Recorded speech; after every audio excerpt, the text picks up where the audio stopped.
My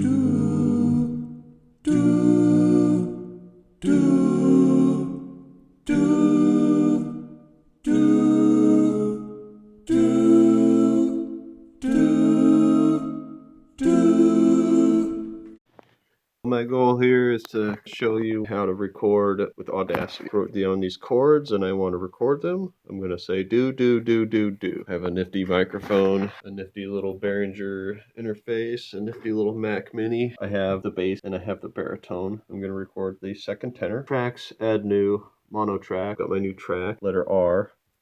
I'm now recording on the new track. I get the audio of this click track and the other two parts in my headphones that I'm wearing, which are plugged into my bass amp, which is plugged into the back of my interface. I have it plugged into the output A, going into the CD input on my bass amp. CD input right there. Then I have my headphones coming out from the headphone jack on this amplifier. I have my output device set to the UMC Behringer device here. So this output slider volume is controlling the level of the output that comes out of my headphones. Do, do, do, do, do, do, do, do. I'm a quarter second late on each one of these. How do I know that's a quarter second? Well, what I did is I played back the click track and I recorded the audio from the room as it's hearing the click track, and then I zoomed in, slider tool, and I went like this. Pretend this is the recording of the click track being played back. Command E to selection, and then I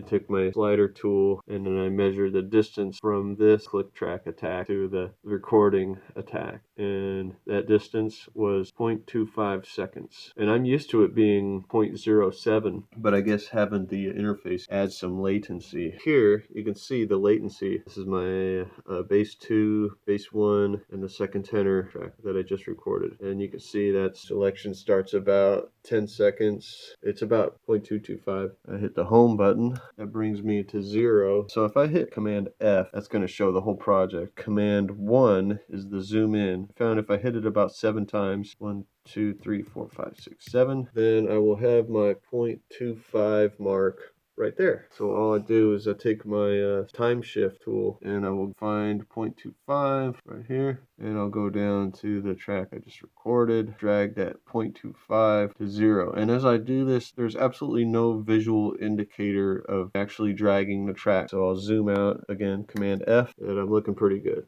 If I want to really double check for accuracy, I will take my selector tool and just select that and hit Command E. Looks like everything is pretty well lined up except for that bass 2 part. So maybe I'll scroll along and look at the other beats. Bass 2 is back in time and bass 1 is early. Okay, now bass 1 is early and tenor 2 is a little early. Overall, it's looking pretty good and it's sounding pretty good. And you know, the cutoff time is a little different too. Again, track, add new, mono track. Hit home. So now I'm at 0, and then I can hit R to record, and I'm going to record first tenor line. I'm going to get my note, B flat.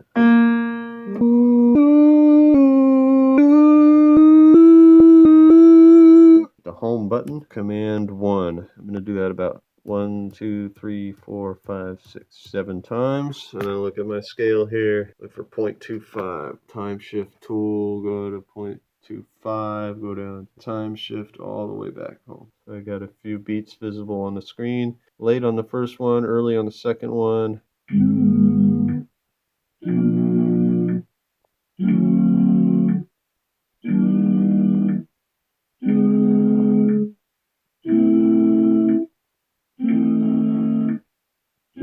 So I'm going to check all these chords now. I think they were all good. First chord, got like a little power chord with the B flat on top, so it's a minor. Arrow forward. That's the same chord basically. It's a little power chord with a major third on top, a major 10th. A B flat major chord. Arrow forward a bit more. Good. D dominant 7. E flat major 7. Perfect. And it's a C sharp minor 7 with a major 9. That was my E flat major 7. Now this C sharp 9. Yeah, that's not good.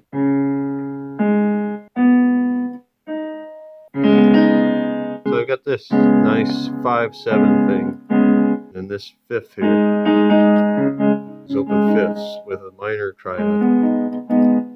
I love that. Because it's like an A flat minor or a G, it's like a G sharp minor over the 4, or over its own 4. I just love that tonality. I could just play that all day. Something wrong. So, here I can go solo and check all my notes. First tenor is singing a correct pitch. What about my second tenor? Oh, he's a little sharp or something. What I can do is shift arrow over, and now I've selected that. I hit shift space bar. He's gonna just play that selection over and over again.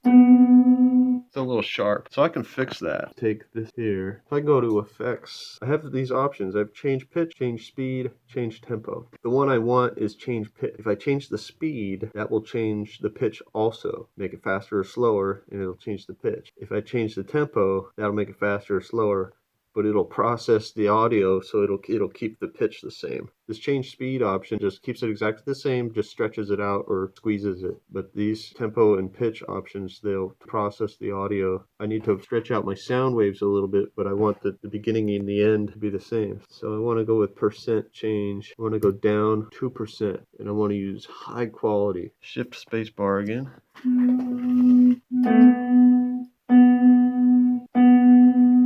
Okay, it's a lot closer to being in tune now. See what the whole chord sounds like. I just want to hear that C sharp against the G sharp. That fifth is a little bit flat. I think it's a little too close together. But maybe if I take that G sharp, change the pitch, increase that by 2% from 92.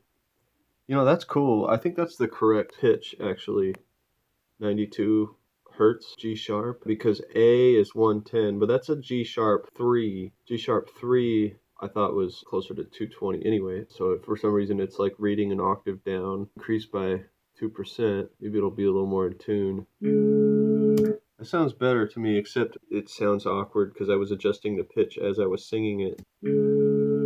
That G sharp kind of changed pitch mid-tone. Maybe the whole chord will sound better now. Unmute these. So this next chord is here's my C sharp. Then I have that A minor over C. C to A is that major sixth. So let's hear that major sixth. So I'll mute the first and second tenors. So I'll hear a C sharp and G sharp, and then C natural A. So it's that taking that perfect fifth, and the bottom's going down a whole half step, and the top is going up a half step. Basically adding a whole step to a perfect fifth gets you to a major sixth a half step lower.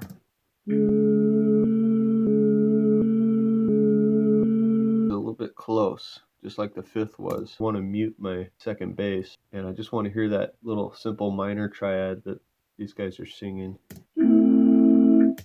Out of tune, bro. Baritone and second tenor. That sounds like a nice minor third. So if I just hear my baritone and first tenor, I should hear a perfect fifth. Oh my gosh. You are flat, man. Get a grip. Change pitch. Increase that by 4%. 177 hertz. Now let me consult my keyboardogram.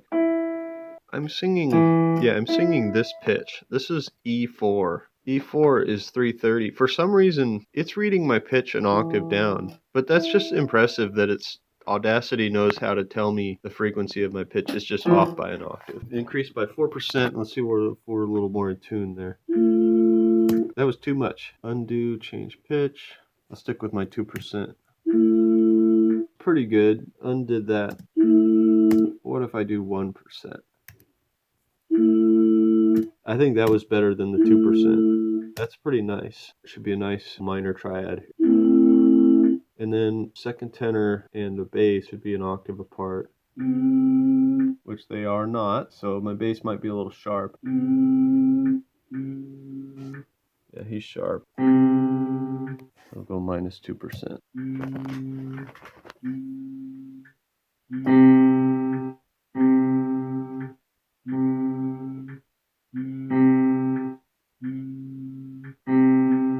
He's still a little bit sharp, but I want to listen to this octave again. Yeah, he's a little bit sharp still. I want to undo that. I'll try minus 2.5. Yeah. Next chord.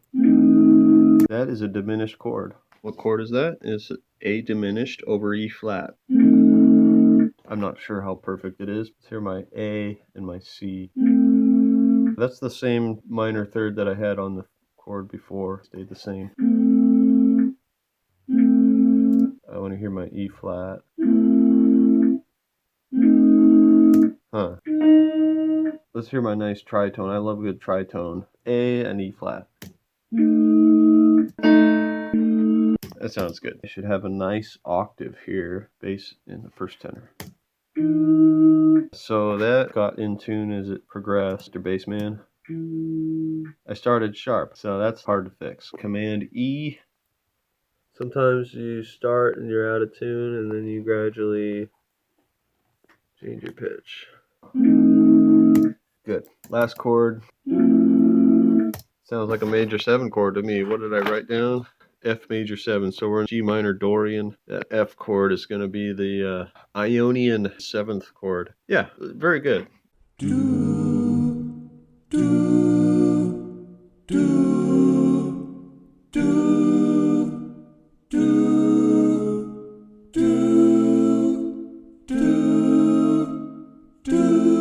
So if you like this video, go ahead and hit the like button and hit the subscribe button and hit the notification bell. There's going to be a lot more where that came from. Thanks for your time. Thanks for watching. If you have any questions, I'll be happy to share my musical knowledge with you. I guarantee the accuracy of any advice I give you.